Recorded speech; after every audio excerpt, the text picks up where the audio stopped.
arts helps people find their voice. It bridges divides in society. And in such a busy city, it's sometimes easy to lose sight of the individuals that make up the crowd.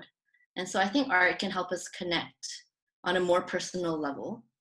And also art can provoke emotions that sometimes we don't quite get to feel or be allowed to feel in our everyday lives. Hello, CIS community. It's so easy in these times of trial and tribulation, when we've all become quite unmoored from the terra firma of our regular habits, our regular routines, and our regular calendars, to lose sight of land, figuratively speaking. The land from which we've come and the land towards which we're heading. But we have just to converse with each other a little to realize that sound ground and firm footing are always there, if only we take the time to seek them out. We can and do find terra firma in the love of our families, in the goodness of friendship, and in the solidarity of our communities, beginning with that of Chinese International School. It is in that vein of drawing strength from those around us that I'm delighted this week to be engaging in another wholly positive, wholly forward-looking conversation with an esteemed member of our remarkable CIS Alumni network, Anca Chung, Chinese International School class of 2000. Hi, thanks so much for having me. Anca, what are your first memories of dance?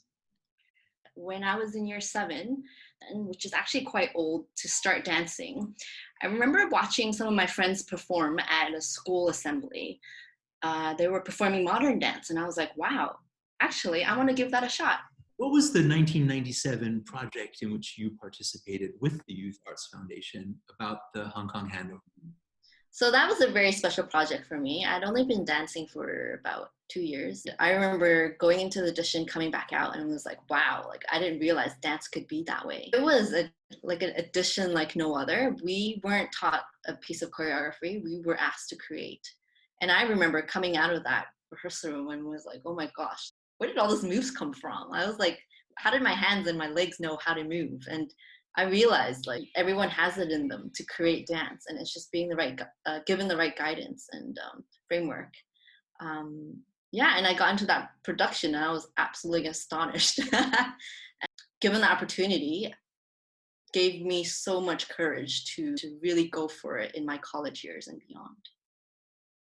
Is there something special about dance as compared to other performing arts that appeal to you in particular? Dance for me, it was just my path into the arts, but since then I've explored literature. I've done a lot of work in music and classical music and in theater, and to me they all are extraordinary art forms. Can you tell us more about the Hong Kong Youth Arts Foundation? Every project that we do is of very high quality and is also free of charge, which means it removes the barrier to entry. We work with young people across both performing arts and visual arts. We also work across a spectrum from young people who have never had access to the arts. So for example, we take art workshops and programs into small group homes, which are essentially Hong Kong's foster homes, all the way to programs that work with young people who want to go professional. You once said in another interview that you really believe in the power of youth. I think that you're never too young to make a difference and to really go for what it is that you want. And you can see young people these days, if you give them the right opportunities and you give them the support, they can achieve so much. And that is what I mean by the power of youth. Anca, you're known to have a strong sense of social responsibility. A lot of it stems from a personal place. My education at CIS, I think back then when we were young, we were already nurtured to really be part of a community and to contribute back to the community. And so while I love art for art's sake, I find that art that looks at social issues are much more meaningful and more satisfying. At YAF, we aren't just training young artists. What we are actually doing is training young leaders. I guess more recently, we've started a series of dance films. The series is called Be the Change. And for every project, we have a group of spoken word artists, writers, who create a spoken word soundtrack, which then becomes a soundtrack for a group of dancer choreographers, and it culminates in a dance film. It's a good and relevant medium, I find, for young people these days. For every Be the Change film, we ask young people to pick a social issue that they want to look at, and we team up with an organization that advocates for those issues, whether that be climate change or, say, body image or bullying, social inequality, plastic waste, food waste, fast fashion. I find great meaning when I see that they can articulate and advocate for these really important issues. Tell us more about why you love so much this place and the people who live here. I love Hong Kong because we have the can-do attitude. It's such a multicultural city.